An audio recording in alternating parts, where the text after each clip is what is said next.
CM Revanth రెడ్డితో ఉద్యోగ ఉపాధ్యాయ సంఘాల నేతలు సమావేశమైనటువంటి నేపథ్యంలో కీలక అంశాలపై స్పష్టత వచ్చింది. రిటైర్మెంట్ బెనిఫిట్స్, పీఆర్సీ, ఆరోగ్య భద్రత సహా పలు అంశాల్లో స్పష్టత వచ్చినట్టు తెలుస్తోంది. ఉద్యోగుల రిటైర్మెంట్ బెనిఫిట్స్ 100 రోజుల్లో ఇస్తామని, ఇందుకోసం 6,000 కోట్ల రూపాయలు చెల్లిస్తామని హామీ ఇచ్చారు. పీఆర్సీపై తక్షణమే రిపోర్ట్ అందించాలని అధికారుల కమిటీని ఆదేశించారు. రిపోర్ట్ ఆధారంగా పీఆర్సీపై నిర్ణయం తీసుకోనున్నారు. ఆరోగ్య భద్రతా కార్డును జూన్ 1లోగా అందిస్తామన్నారు. గుర్తింపు సంఘాలు 2 నెలలకు ఒకసారి సమావేశమై సమస్యలపై ప్రభుత్వానికి రిపోర్ట్ అందించాలని తెలిపారు.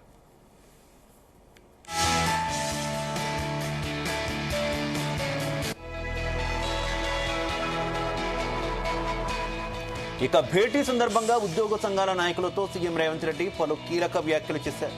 ప్రభుత్వం ఏ పథకాన్ని ప్రకటించినా ఉద్యోగులు భుజాన వేసుకుని పనిచేస్తున్నారని అన్నారు సీఎం.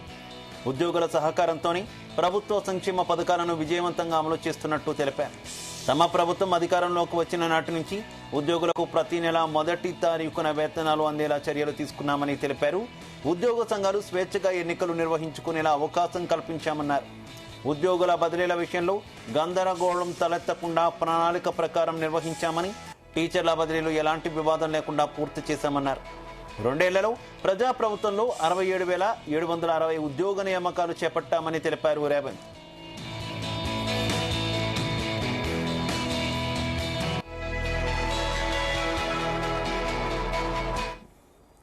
మరోవైపు ఎల్లుండి అంటే మే 4న తెలంగాణ కేబినెట్ సమావేశం జరగనుంది.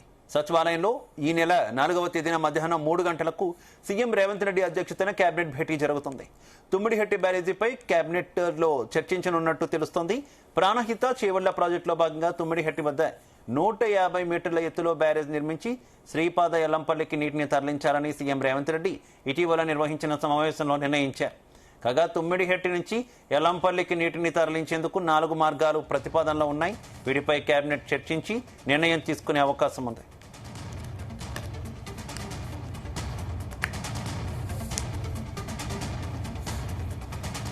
ఇక ఉద్యోగులు, పెన్షనర్ల సమస్యపై డిమాండ్లపై మంత్రి మండలి చర్చించనున్నట్టుగా తెలుస్తోంది. ఉద్యోగులు, పెన్షనర్ల పెండింగ్ బిల్లులు 100 రోజుల్లో క్లియర్ చేయాలని భావిస్తున్న ప్రభుత్వం అందుకు సంబంధించిన కార్యాచరణపై కేబినెట్ భేటీలో నిర్ణయం తీసుకోనుంది. పెండింగ్ డిఏలు, ప్రభుత్వ నగదు రహిత చికిత్సలపై మంత్రివర్గ సమావేశంలో చర్చించే అవకాశం ఉంది. ప్రభుత్వంలో ఆర్టీసీ ఉద్యోగుల విలీనం, కొత్త ఆసరా పింఛన్లు, తెలంగాణ ఉద్యమకారుల కోసం కార్యక్రమాలు, ఇందిరమ్మ బీమా పథకం తదితర అంశాలపై కూడా నిర్ణయాలు తీసుకునే అవకాశం ఉందని సమాచారం.